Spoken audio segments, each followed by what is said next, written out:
Um bom dia para você, para sua casa, para sua família e para todos aqueles que te rodeiam. E mais uma manhã nós estamos aqui para aprender um pouquinho mais com aquele que sabe nos ensinar, que é o Senhor Jesus. Ele vai transmitir o recado para mim e para você. E esse recado que ele vai transmitir para mim e para você é para que nós possamos refletir. Refletir não sobre as coisas terrenas, mas sobre as coisas espirituais. Porque aqui nós estamos de passagem. Aqui nós temos uma missão. Nós temos o compromisso de ouvir, de fazer e de obedecer. E tudo o que nós fazemos aqui haverá uma consequência. Então nós precisamos refletir, porque um dia estaremos diante do Todo-Poderoso, o Senhor dos Senhores, o Deus Todo-Poderoso de Isaac, de Abraão e de Jacó. Todos nós iremos chegar à presença dele, mas de que maneira isso irá acontecer? O Senhor ele vem trazer uma palavra para mim e para você, para que nós possamos refletir acerca disso. O recado que Deus tem para mim e para você nesta manhã está aqui em 1 Pedro, no capítulo 4, e nós vamos ler o versículo 17, e iniciar aqui no versículo 17.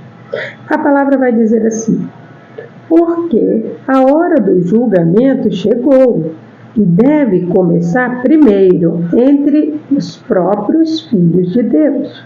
E esse, até mesmo nós, que somos salvos, devemos ser julgados, para qual será o destino que aguarda aqueles que nunca obedeceram ao Evangelho de Deus. Aqui, o Senhor ele vem fazer com que eu e você tenha uma reflexão. O julgamento de Deus, ele está chegando. O julgamento de Deus está próximo. A volta de Jesus está bem pertinho. Jesus disse que ele iria voltar quando todos tivessem tido a mesma oportunidade, o quê? De ouvir o Evangelho. E isso está acontecendo para a glória de Deus. Porque aqui nós estamos de passagem. E quando terminar a nossa missão aqui, nós iremos voltar para Deus. E quando voltarmos para Deus, lá no céu, nós seremos apresentados diante do trono de Deus. E a Bíblia deixa bem claro que os que vão ser primeiro julgados são aqueles da casa do Senhor. Os filhos de Deus, aqueles que pregam, aqueles que trabalham para o Senhor, aqueles que aceitaram o trabalho da seara, esses serão os que vão ser julgados primeiro. Ao Senhor ele faz uma pergunta para que eu e você possa refletir. Aqueles que nunca obedeceram ao Evangelho de Deus, o que será que vai acontecer com aqueles que nunca obedeceram o Evangelho de Deus, viveram sua vida promiscuamente? O Senhor continua e diz: como diz as Escrituras, se os justos se salvam com dificuldade, o que será do ímpio e pecador? O Senhor quer que eu e você reflita nessa manhã. A salvação é algo difícil. A salvação, ela é conquistada por esforço. O reino o reino dos céus, ele é conquistado por esforço. A salvação não. A salvação é pela graça de Deus. Foi a graça de Deus que nos dá a salvação. Quando Deus se despiu da tua glória, veio como um cordeiro, morreu, ressuscitou. Quando nós cremos nisso, nós temos a salvação. Essa é a salvação eterna. Mas esta salvação eterna, ela virá com muito esforço, sacrifício e trabalho. Muita renúncia nós vamos ter que fazer para permanecer neste caminho. Então o Senhor está dizendo, os da casa dele, os que ele escolheu, serão os primeiros a comparecerem diante do trono de Deus. Aí ele está dizendo, e o que será que vai acontecer com aqueles que nunca obedeceram? E o que será que vai acontecer com os ímpios? e com os pecadores. Ímpios é que não sabem. Os pecadores é o que sabem, mas não está nem aí. Então o Senhor, Ele quer que eu e você reflita. Ele continua dizendo: portanto, se vocês estiverem sofrendo segundo a vontade divina, continue a fazer o que é diferente, de direito, e entregue-se aos cuidados do fiel Deus, do fiel Criador, pois Ele sempre cumpre as suas promessas. O Senhor quer dizer para mim e para você nesta manhã: olha, ainda que o seu sofrimento seja grande, se você está sofrendo por amor a Deus, por obediência a Ele, entregue, Ele diz, entregue fielmente o Criador, ao Criador, aos cuidados do fiel Criador. Entregue o seu sofrimento, independente do tamanho que ele for. Se o seu sofrimento é para agradar a Deus, se o seu sofrimento é para obedecer a palavra de Deus, entregue ao Criador. Entregue ao fiel Criador. Ele é fiel.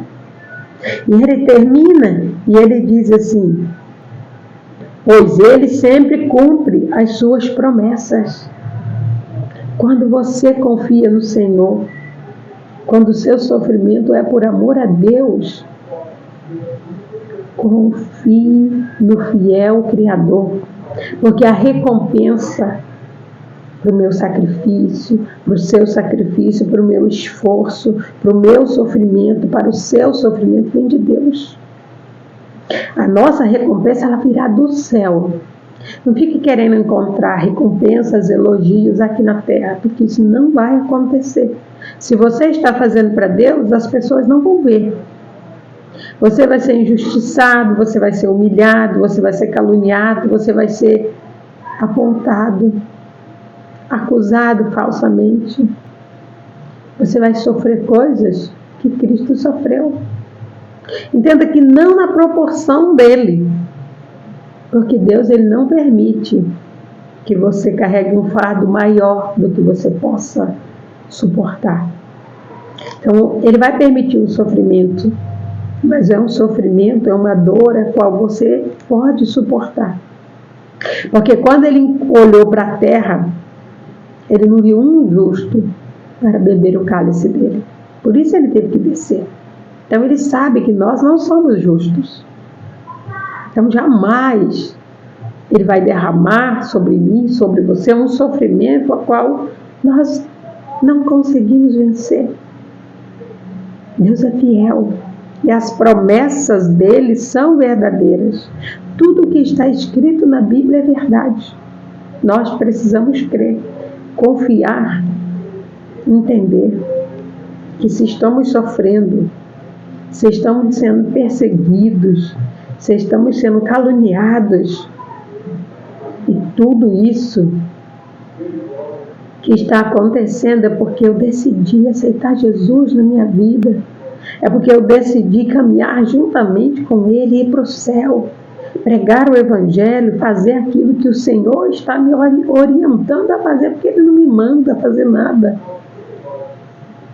Ele me dá as opções, porque eu não sou escrava de Deus, eu sou serva de Deus. E dependendo da minha intimidade, eu me torno amiga de Deus. Isso é um privilégio. Mas entenda que cada vez que você se aproxima de Deus, as responsabilidades, elas crescem. E com isso os sofrimentos também, porque Jesus sofreu. Ele sofreu ao ponto de ser morto. Eu e você temos que morrer também, mas não a carne. Morrer com os pensamentos mundanos, com as coisas mundanas, isso é matar a carne. Mas o nosso corpo precisa estar vivo para testificarmos de Cristo. Por isso, eu e você, nós precisamos cumprir a palavra, obedecer aquilo que Deus está nos orientando. E quando a gente faz isso, tudo aquilo que Deus tem para nós é derramado. E quando Deus derrama, Ele derrama o amor, a paz e a misericórdia. E não só na nossa vida, nos nossos familiares, porque Ele diz, é tu e a tua casa. E quando nós cremos, quando nós confiamos, a promessa se cumpre. Por isso, dê glórias ao Senhor por todo o sofrimento que está passando, porque a recompensa será lá no céu. Que Deus te abençoe, no nome de Jesus, através desta palavra. Deus, é no nome do Senhor Jesus que eu apresento ao Senhor, eu agradeço ao Senhor mais esse dia. Oh Deus, obrigada, Senhor, por mais um dia de vida. Obrigada pela oportunidade que o Senhor tem me dado. Obrigada por tudo que o Senhor fez, faz e está fazendo. Deus, Tu és maravilhoso. Rendemos a Ti toda a honra, toda a glória, todo o louvor e toda a adoração, Deus. Muito obrigada. Louvado e exaltado seja o Teu nome, santo e poderoso. Que a bênção do Senhor, que enriquece e não acrescenta dores, esteja na minha casa, na casa de cada um dos Teus filhos, no nome de Jesus. Amém? Quero pedir para você para clicar no joinha desse vídeo, se ele te ajudou de alguma forma, compartilhe ele com outras pessoas. Assim eu e você vamos crescer em graça e sabedoria na presença de Deus. Que Deus te abençoe no nome de Jesus.